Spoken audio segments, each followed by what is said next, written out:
The debt was 3 years overdue, and the man sent to collect it was the Alpha King himself. Isabel heard the horses first. 4 of them, she thought, though the sound carried strangely through the old timber walls of her stepfather's house at the edge of the market district, a house that had once belonged to a guild administrator, and now belonged to a man who had spent the intervening 20 years making it smaller. She was at the writing desk in the hall when the knock came, not the soft knock of a tradesman or the hesitant rap of someone who expected to be turned away, but the deliberate, unhurried strike of someone who had never, in their entire life, considered the possibility of not being answered. She went to the door because there was no one else. Her mother had been unwell for 6 weeks, confined to the upper room where the air came through the southern shutter and the light lasted a little longer.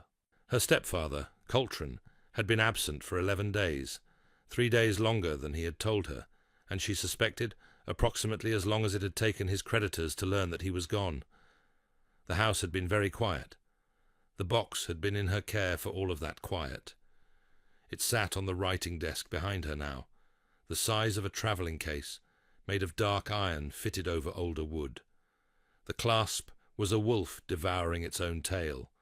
Not decorative, not heraldic, just a mechanism, though it was the kind of mechanism that made locksmiths look at it and then look away. The box had been in the house for 4 years. Isabel had never seen it open. When she had asked Coltrane what it contained, he had told her it was collateral, then changed the subject with the particular efficiency of a man who had learned that the best way to not answer a question was to make the asker feel foolish for having raised it. She did not feel foolish now. She felt, with a clarity that had been sharpening itself all week, that the box was the reason for the horses. She opened the door. He was taller than she had expected, which was not a thought that came easily. She had heard descriptions. The court district was full of them, passed between merchants and washerwomen with the practiced confidence of people who had never been within 3 rooms of the man himself. Dark gold hair, worn loose because there was no one in his life who could ask him to do otherwise. Fair skin marked at the cheekbones and throat with the permanent windburn of someone who spent most of his life on horseback in cold air. Eyes that caught the last light of the evening. Amber gold.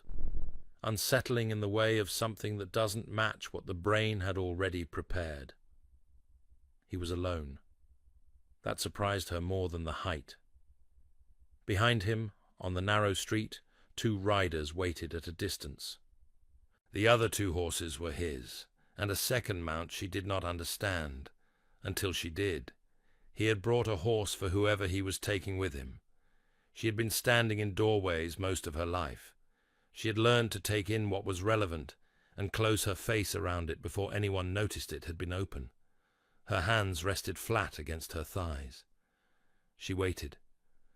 Coltrane Ashfeld, the Alpha King said.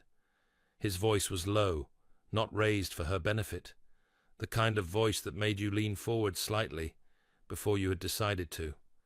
Is he here? It was not a question. No, she said. He has not been here for 11 days. Something moved in his expression.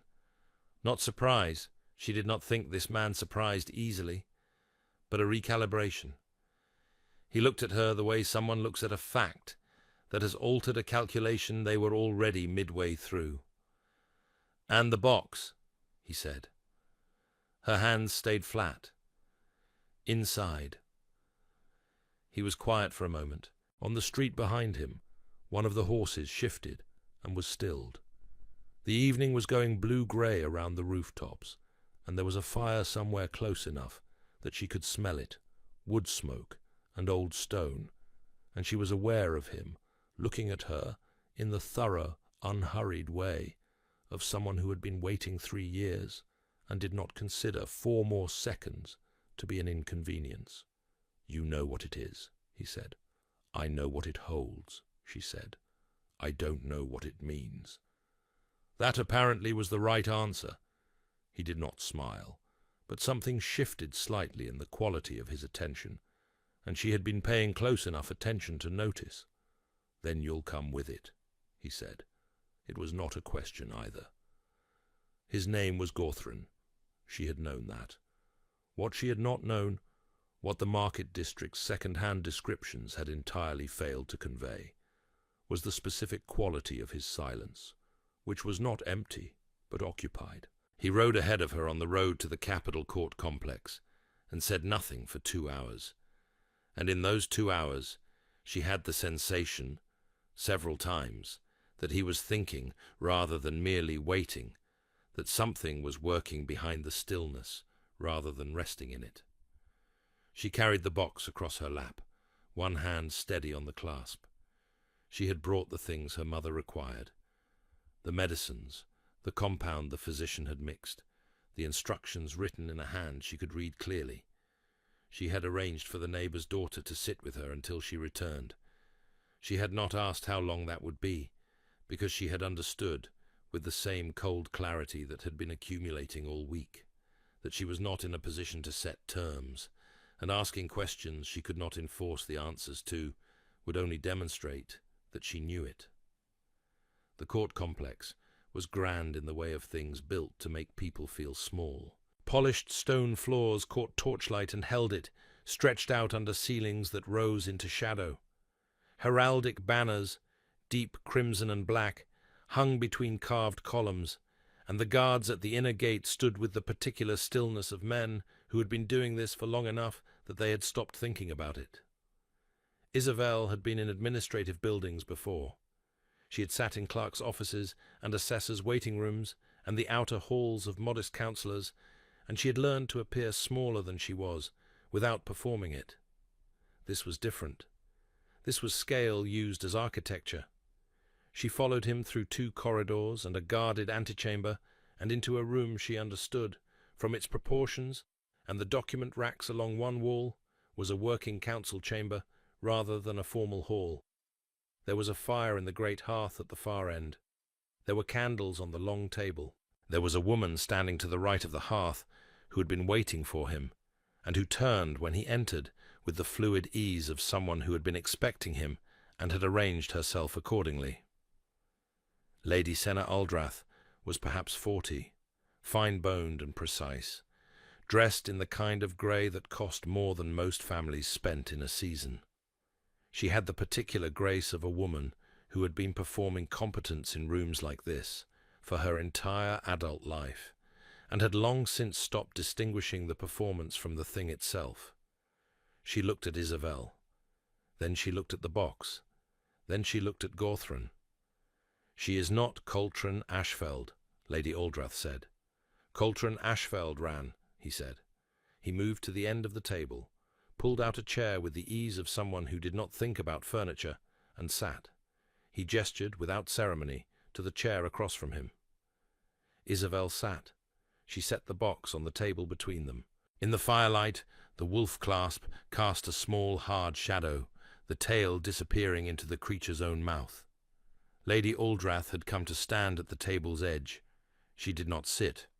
Her position, at the right shoulder of the Alpha King, standing while others sat, was the most fluent sentence Isabel had seen spoken in this room so far. "The debt," Lady Aldrath said, with the tone of a woman resuming an established position, "was Ashfeld's to settle. The terms specify his presence." "The terms," Gawthron said, "specify the box." He did not look at her. He was looking at the box. More precisely, Isabel noticed this because she noticed things. He was looking at the clasp. "She has no standing in a debt arrangement she is not party to." "She carried it here, under duress, presumably, which makes her a courier, not a party." Isabel set her hands flat on the table. "May I speak?" The room went briefly still. Not dramatically. No one drew breath. But the quality of the attention in it shifted, the way a room shifts when a piece of furniture unexpectedly moves under its own power. "Yes," Gawthron said. Lady Aldrath had not said no. That was its own kind of information. "The debt," Isabel said, "was contracted on a pledge of collateral. The collateral is in this box. Coltrane Ashfeld is my stepfather. I am not party to the contract. You're correct about that. But I have been caretaker of the collateral for 4 years, and I am here now, and he is not." She looked at Gawthron. "Whatever the box contains, it is here. If you tell me what the terms require beyond that, I will tell you whether I can satisfy them." She had not planned the speech. She had worked it out somewhere between the city gate and the antechamber, the way she worked out most things, quietly, in the time available, without announcing that she was doing it. Gawthron was quiet for a long moment. Then he said, "Open it." Lady Aldrath made a sound that was not quite an objection. Isabel looked at the clasp. She had touched it 100 times in 4 years, adjusting it on a shelf, moving it when she needed the desk surface, wiping dust from the iron fittings. She had never tried to open it. She pressed the wolf's tail into the creature's mouth. The mechanism gave with a sound like a lock releasing, smooth and decided, and the lid lifted. The silence that followed was the loudest thing in the room. Inside the box, on a bed of old cloth, lay a seal. Not a letter seal, not a wax stamp, but an object, a disc of dark stone the size of a palm, ringed in iron, marked across its face with a pattern that Isabel had never seen before, and did not have a name for. It sat in the cloth and caught the firelight in a way that stone should not have caught firelight, a faint amber glow moving across its surface and then going still. And then, slowly, it began to glow again, not brightly. Nothing dramatic, but unmistakably, in the way of something that had been waiting for permission rather than for the right conditions. Lady Aldrath stepped back from the table. One step, controlled, but Isabel noticed it. Gawthron did not move. He was looking at the seal with the expression of a man who has just heard a number that changes every calculation he has made for the past 3 years. Then he looked up at Isabel, and whatever he saw in her face, she was keeping it as still as she could manage, made something move briefly in his own. He reached across the table, not toward the seal. He turned it over in her direction, just slightly, so she could see the back of it. There was a mark there, a bloodline marker, she understood, though she had only read about such things in the administrative records Coltrane had occasionally had her copy. It was a specific notation used by the old court compilers, not the current system, not anything that had been in active use within her lifetime. She looked at it. She looked at her own hand. There, at the inside of her right wrist, running under the cuff of her work sleeve, was a mark she had been born with and had been told her entire life was a birthmark. A discoloration, her mother had called it. Nothing. It was not nothing. It was the same notation. The archivist's name was Breveth, a small spare man with the careful movements of someone who had spent decades handling things that did not like to be rushed.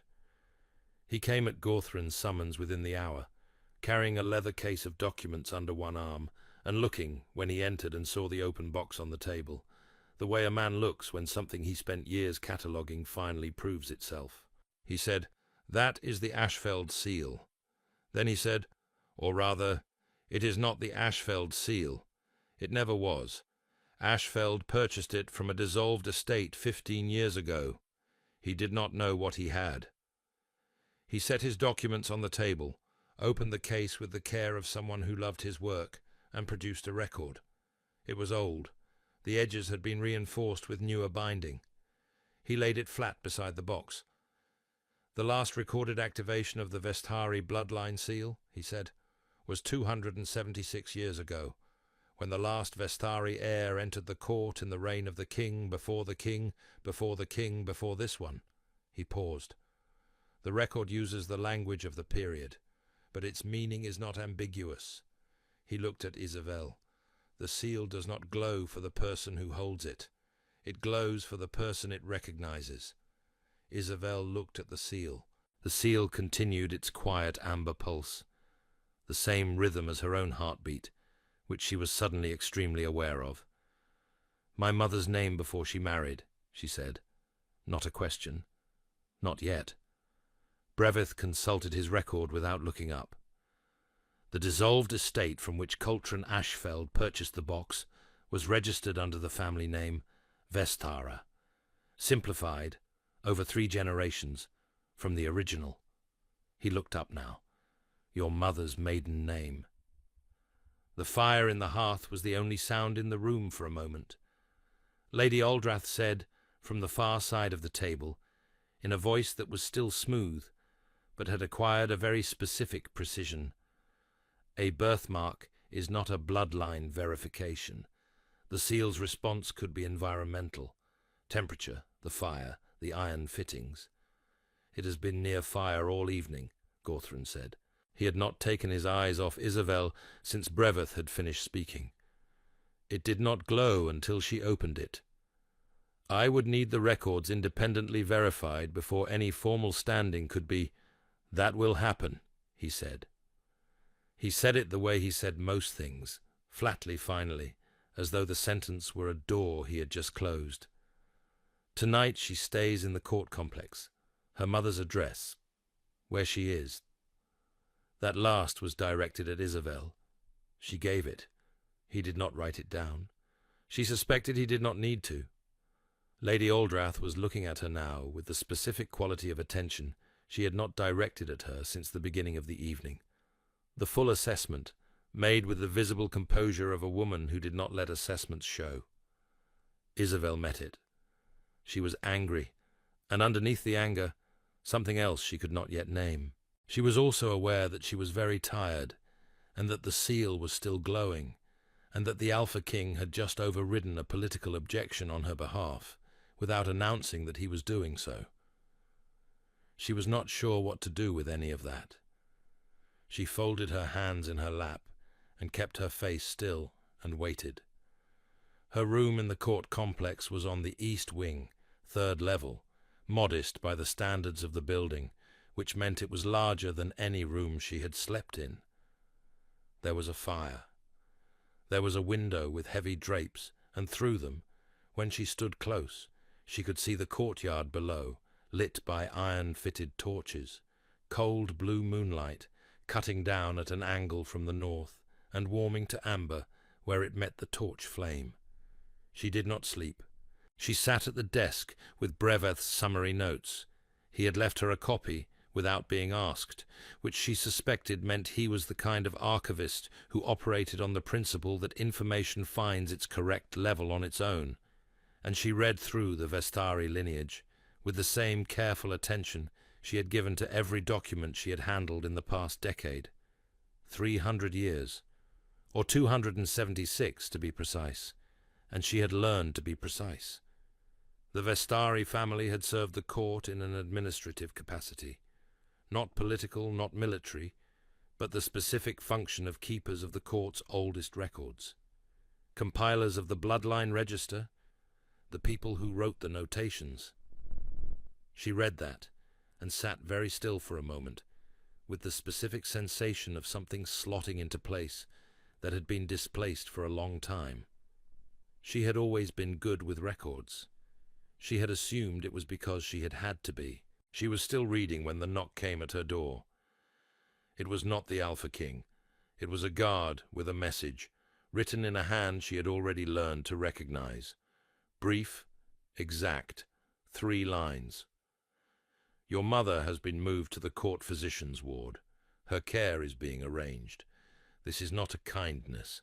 It is an administrative requirement, given what the records confirm. You will be informed of the outcome of the full verification in the morning." She read it 3 times. She thought about the last line. Not a kindness, an administrative requirement. And she thought about why a man who had issued a 3-word command in a council chamber had added that qualifier, and she did not come to any conclusions she could defend. But she did not stop thinking about it either. She folded the note and set it on top of the archivist's records, and went back to reading. Lady Aldrath moved quickly. Isabel learned this, not through any dramatic revelation, but through the texture of the 2 days that followed. The conversations that ended when she walked into rooms, the senior council assistant who had been assigned to her orientation, and who asked questions with the structure of someone who had been briefed on what to look for, the specific way the administrative verification process stalled on its 2nd day, when one of the 3 required archivists, was unavailable for reasons that were not provided. She noted all of this. She did not say anything about it to anyone. On the morning of the third day, she was in the lower archive. Breveth had given her access, with the quiet, matter-of-fact generosity of someone who understood that a person who could read old notation could verify their own record faster than the system could, when she found the suppression document. It had been filed under a secondary classification that she would not have known to look for if she had not already read the primary record 3 times, and noticed that the bloodline markers ran in a register that was referenced but not reproduced. She was methodical about it. She pulled the secondary file, opened it at the long table under the archive's single high window, where the grey daylight came down clean and cold, and read it with the thoroughness of someone for whom thoroughness had always been the main available tool. The document was 70 years old. It was a court order. It authorized, in the administrative language of the period, the redaction of the Vestari family from the active bloodline register, on the grounds that the eldest heir had died without issue, and the line was effectively dissolved. There was a counter-signature at the bottom. The family name of the counter-signatory was Aldrath. Not Senna Aldrath. She would have been a child 70 years ago, or not yet born. But the family, the specific institutional family whose standing in this court was built, among other things, on its position as the keepers of the bloodline register after the Vestari had been removed from it. She sat with that for a moment. Then she closed the file, replaced it exactly as she had found it, and requested a full copy under her provisional standing as a party to the verification process. The archive clerk hesitated. "I have provisional standing," she said. "It was granted by the Alpha King on the evening of my arrival. If you would like to verify it, I can wait." The clerk pulled the copy. She had not intended to go to Gawthron directly. She had intended to give the documents to Breveth and let the formal process handle it. She was in the corridor outside the archive, the file under her arm, working out the most efficient route to Breveth's office, when she turned a corner and found herself 4 steps from the Alpha King and his first steward, who appeared to have been walking in the opposite direction. He stopped. She stopped. The first steward looked between them with the practiced blankness of someone who had developed a talent for not being present. "You have something," Gawthron said. His eyes had gone to the file before she had said a word. "Yes. Breveth's office or mine?" It was, again, not quite a question. She thought about what it meant that he was offering a choice. "Yours," she said. "It will take longer to explain. Breveth will not need it explained." Something almost arrived in his expression. Not quite amusement, something adjacent to it. "Come then," he said. He read the suppression document the way she read documents, in full, without reaction, going back twice to specific paragraphs. The first steward had withdrawn. The council chamber fire was low, amber and steady, and the cold grey light from the high windows pressed against the warm glow from the hearth. She sat across the table and watched him read, and did not speak. When he finished, he set the document down. 70 years, he said. "Yes." And the Aldrath family took the register position. 3 months after the suppression order was filed. She had verified the timing before she had come. Their standing in this court, a significant portion of it, rests on that position. He was quiet. She had learned, in 3 days, something of the quality of his different silences. This one was the calculating kind. "Lady Aldrath will dispute the document's relevance," he said. "She will argue the suppression was procedurally valid, that the counter-signature represents legitimate institutional process, not conspiracy. I know. She will also argue that your bloodline claim, even if verified, does not automatically restore the register position to your family. That's correct? It doesn't. Then what do you want from this?" It was the first time he had asked her what she wanted, The directness of it was almost startling. She looked at him. "I want my mother's health secured. I want verification of the bloodline completed so that whatever standing my family is entitled to, she has it. And I want the suppression document on the record. Not acted upon necessarily, just on the record, visible, so it cannot be used again." He was looking at her with that quality of attention she had not entirely learned how to classify. Thorough, specific, the kind of attention that took something in and held it, rather than processing it immediately. "That's a very small set of demands," he said, "for someone holding a document that could restructure 2 centuries of institutional standing." "I'm aware of what I'm holding," she said. "I'm not interested in restructuring anything. I want my mother safe and the record accurate. That is all I've ever wanted." He held her gaze for a moment. Then he picked up the document again and said quietly, as though to himself, he had no idea what he had purchased. "Coltrane has never known what he had," she said. She had not planned to say it, and the honesty of it surprised even her. The old exhaustion in it, the long years of managing a household and a reputation and a debt that was not hers, with someone who had never once thought to look at what she was carrying. He looked up from the document. She looked back at him. She was angry and grieving, and also, underneath both of those things, so tired of being in a situation she had not made. She kept all of it off her face, because she had been keeping things off her face since she was 12 years old. But she was also, for the first time in a long time, not entirely sure that he was not reading it anyway. The formal hearing was held 4 days later, in the main council chamber, before the Alpha King and 5 senior council witnesses. Lady Aldrath arrived in silk, the colour of ash, composed and correct, with 2 of her own archivists, and a counter-argument that had clearly been prepared with speed and precision. She disputed the bloodline claim on technical grounds, the bloodline seal's response on environmental grounds, and the suppression document's relevance on procedural grounds, and she did it with the careful, unhurried confidence of a woman who had been doing this for 30 years and had never, in that time, made the mistake of appearing threatened. Breveth presented the bloodline record.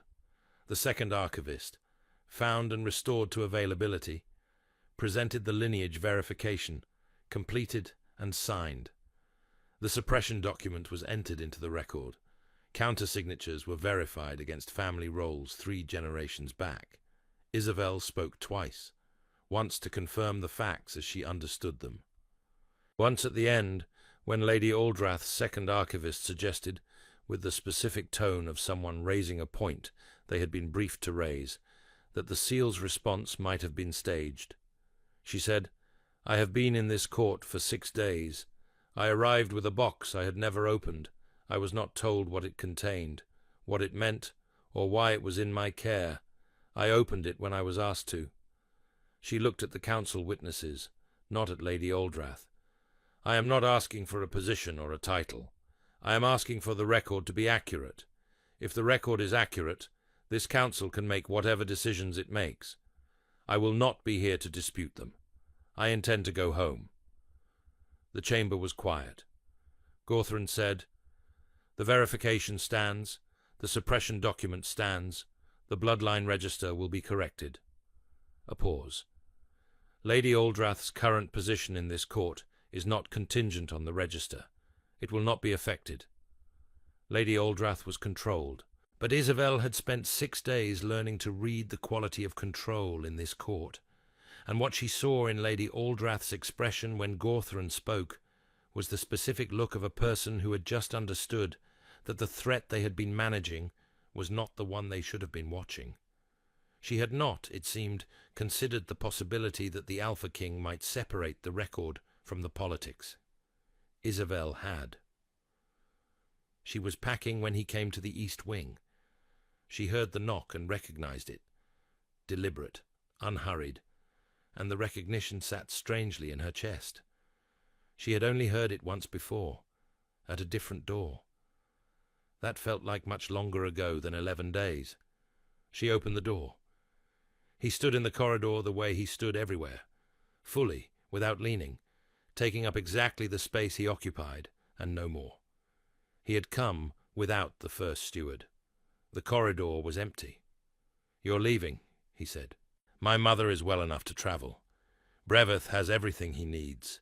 The process will complete without me." He was quiet. Not the calculating silence, or the command silence. Something else.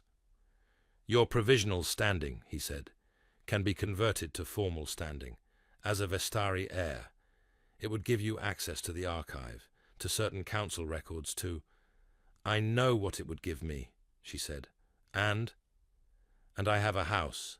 I have a neighbour's daughter, who has been sitting with my mother for 11 days, and needs to go back to her own work. I have a physician's compound to renew, and an administrative record to correct, because my stepfather has apparently made debts in 4 directions, and the house itself may be encumbered." She stopped. "I have a life. It was not a large one, but it was mine, and I would like to go back to it." He looked at her for a moment.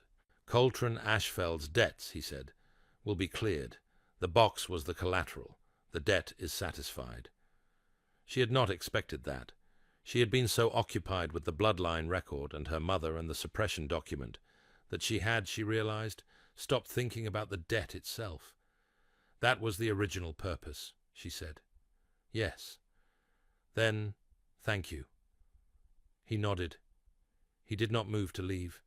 She looked at him, and felt 2 things at the same time that did not fit together. Relief, clean and specific, and something else that she was not going to examine here in a doorway, with her bag half packed and her mother waiting. She folded both of them flat. "The thing I said in the hearing," he said, "that your standing was not contingent on the register. Yes, I meant it in the other direction as well." He was choosing his words with the specific care of someone who did not often have to.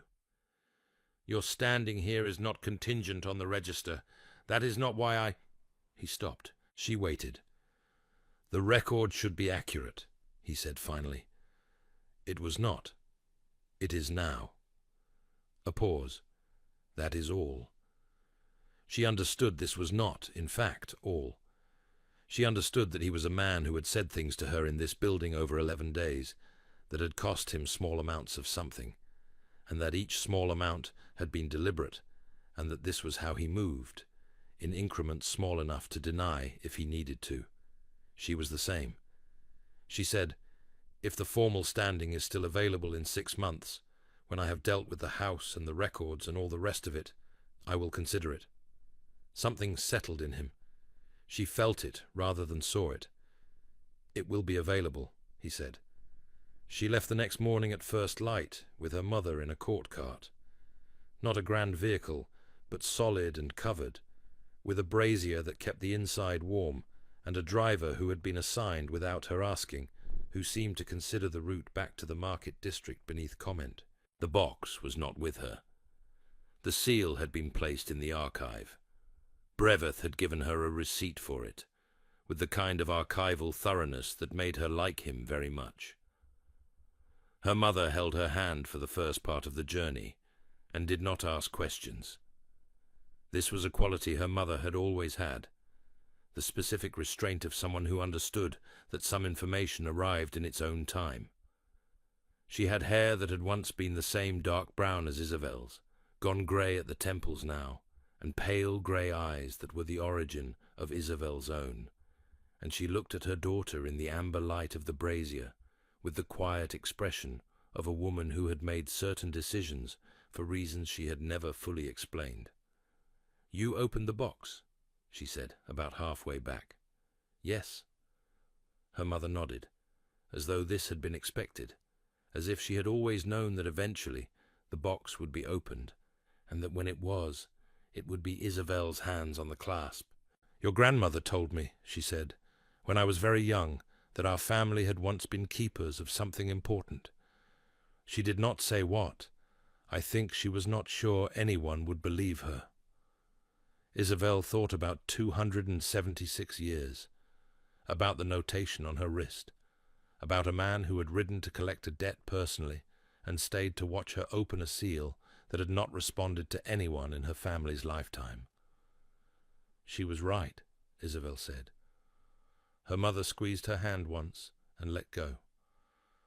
The house was exactly as she had left it. The neighbour's daughter had kept it in good order, which Isabel paid for properly and with thanks. The physician's compound was renewed. The administrative records took 3 weeks. Coltrane's debts were, as she had feared, in 4 directions. But the Alpha King's notice of satisfaction had arrived before she had, in a sealed document on official court parchment, that the creditors read with the specific attention of people reassessing a situation, and by the end of the 3rd week only 1 debt remained open, and that one she settled from her own savings, because it was owed to a widow, and the amount was not large. She spent a month in the house. She repaired 2 things that had been wrong for years. She repaired a 3rd thing that had been wrong for longer. She slept in her own room and ate her own food, and sat at the writing desk, where the iron box had not sat for the first time in 4 years, and found that the absence of it made the room feel larger. She received 2 letters from Breveth. Both were about archival matters, a gap in the Vestari record that he was cross-referencing, a notation system he had found in a secondary catalogue that appeared to be Vestari in origin. She wrote back with care, and at length, because she had opinions about notation systems and the specific pleasure of finding someone else who did not think that was peculiar. She received 1 letter that was not from Breveth. It had no return marking, but the hand was deliberate and brief. 3 lines of administrative language about the formal standing offer and its continued availability, and at the end, in the same hand. The archivist tells me you write well. I have no opinion about notation systems, but I have read the 2 replies you sent him. He left them on the council room table, which I suspect was not accidental. She read it twice. She sat with it at the desk in the hall where everything had begun. 11 days that felt like a different life, and also the beginning of this one. She did not write back immediately. She considered what she wanted to say for 3 days, the same careful way she always thought through what she wanted, quietly, in the time available. Then she wrote, "I will be available in 3 months. The house is nearly in order. I expect the formal standing to be as advertised. I would also like to discuss what is to be done with the suppression document's implications over the long term. This seems like the kind of problem that requires someone who understands both the record and the room, and I have come to believe I understand both." She sent it. She went back to the desk and opened Breveth's 2nd letter and spent the evening reading about notation systems. The seal, in the archive 3 hours ride away, sat in its cloth on its shelf. Whether it continued to glow, she did not know. She suspected it did. Some things, once recognized, do not go back to waiting. What would you have done if you were Isabel? Would you have stayed in the court when you had the chance, or gone home to put things right first? Let me know in the comments below. I read every single one. Until next time.